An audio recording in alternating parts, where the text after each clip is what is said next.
Viimeiset 5 päivää. Ne oli varmaan pitkiä. Ne on perkele kun avotuulta koko ajan. Joo. Jos pinnulla piti vetää eikä nukkua yhtään saada. Mä oon nukkunut 5 tuntia 6 vuorokauden aikana. No, ei se ole turhan paljon. Ei.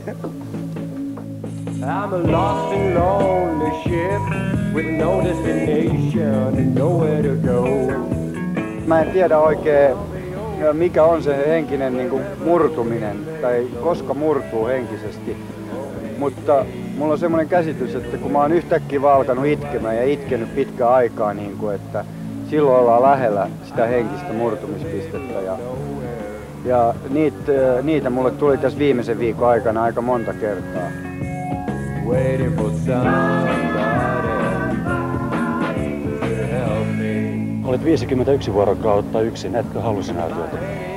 En nähnyt hallusinaatioita. Mä en ymmärrä, mitä ne on oikein. Tai siis, mä tiedän mitä ne on, mutta mä en ymmärrä, että ihmiset näkee niitä. Mulla ei ole koskaan tapahtunut se. Se olisi ehkä kiva nähdä jotain siellä muuta kuin sitä venettä ja autoa.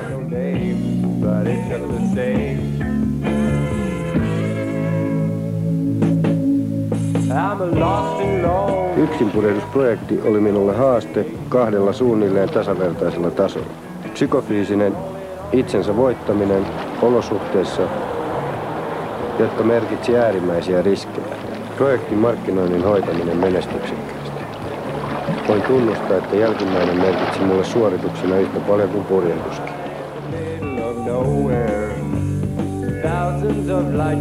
Tämä on ensimmäinen kerta, kun mä pelkään purjeveneessä ja että se on tosi, mistä mä oon aina puhunut, mutta mitä mä en ole itse ymmärtänyt, että merta ei voi voittaa, vaan pitää keksiä keinot, että selviää siellä hengistä ja nyt mä sain sen todeta tosiaan.